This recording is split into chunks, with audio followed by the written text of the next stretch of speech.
Alright, we're back here today with our 2000 Pontiac Grand Prix GTP 3800 Supercharged.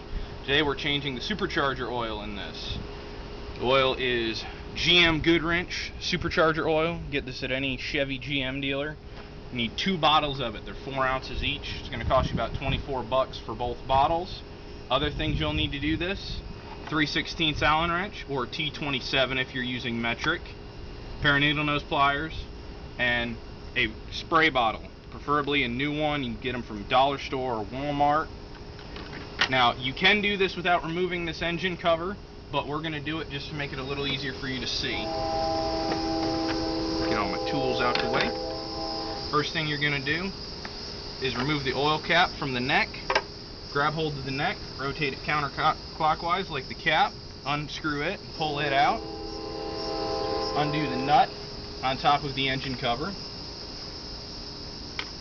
Take the engine cover, lift it from the front, and pull it up, because it hooks in the back. Set it off to the side. Right here, this little black screw is the filler screw for the supercharger. Just remove that. Now this one is finger tight because we've already had it out today, but you can break it loose with your hands. Now when you get the screw loose like that and it falls out of the threads, take your needle nose pliers, come in from the belt side, grab hold of the screw, take your Allen wrench out of it so you don't drop it down into the engine bay, because believe me, it's a pain to find. Now I should remind everyone that the engine should be warm when you do this, so the oil is liquid enough to where you can siphon it out. Now you'll take your spray bottle like this. You notice there's a little oil in the bottom of it. We already pumped out the majority of the oil in the supercharger. There's 8 ounces. Should be up to here, but if you're using a different size bottle, that's not going to matter. Take the sprayer out. Loosen the green tip up so it's at the widest spray pattern. Don't take it all the way off because the little sprayer mechanism will shoot out the end. Take the tube from the sprayer, lay it down in the supercharger, and hold the bottle over the end like that, and use it like a little siphon pump to siphon the oil out into the bottle. Now this is the easiest, cheapest method we could find to do this. If you have a vacuum assisted brake bleeder or any other type of small siphon pump, you could do that as well. This is just something that is easily accessible to everyone. Now please make a note, use a new spray bottle. Do not use a Windex one or a Clorox one, because the chemicals in cleaning solutions can break down the oil in the supercharger. A little drop of ammonia in there can break the oil down and cause your supercharger to explode.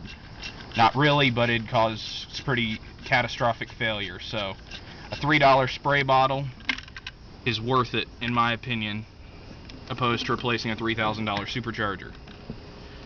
Now once you've got the majority of the oil pumped out, there will be more oil that comes out than that. Like I said, we pumped the majority of it out so you didn't have to sit here and watch me pump for 10 minutes. Should take you about 5 to 10 minutes to get all the oil out, depending on the size of your sprayer pump, but there should be about 6 to 8 ounces of fluid that come out of it. And take that and properly dispose of it. Don't pour it in the grass in your yard, because the EPA will come with helicopter gun ships and kill you. Then take your supercharger oil, nice and shiny new, and just take it and hold that vacuum line out of the way and get the nozzle in there and carefully fill your supercharger up. Now you only want to fill it up to the bottom of the threads in the filler neck, so you want to check periodically as you're filling to see where your oil level is. Now this oil should come out almost clear when it's brand new.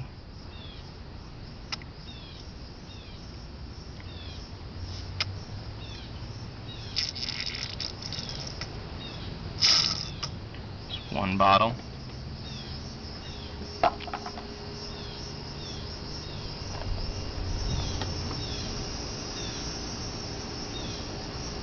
And again, just watch as you're filling it to be careful not to overflow it, because when this stuff gets warm, it does smell quite bad. And you don't want that coming into your engine compartment and going through your heating system, because it will not be pleasant.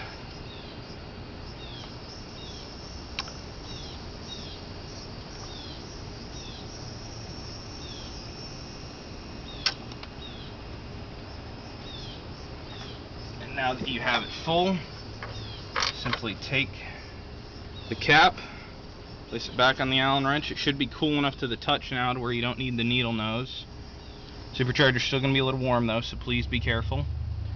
Screw it in. It should go in very easy, so if it's fighting you, you have it cross-threaded, and please take it out and try again. And take and make sure it's snug. Do not over tighten this or use a big ratchet, because it is an aluminum housing and you could break it off in there. And all you got to do is, if you took the engine cover off like we did, make sure it hooks underneath the tang in the back there to hold it down. The center stud should be exactly in the center of the slotted portion. Put your filler neck back on and your oil cap, and simply thread the nut back on top. That's it. Just make sure you don't get any oil on your belts so they don't squeak, and it's as simple as that.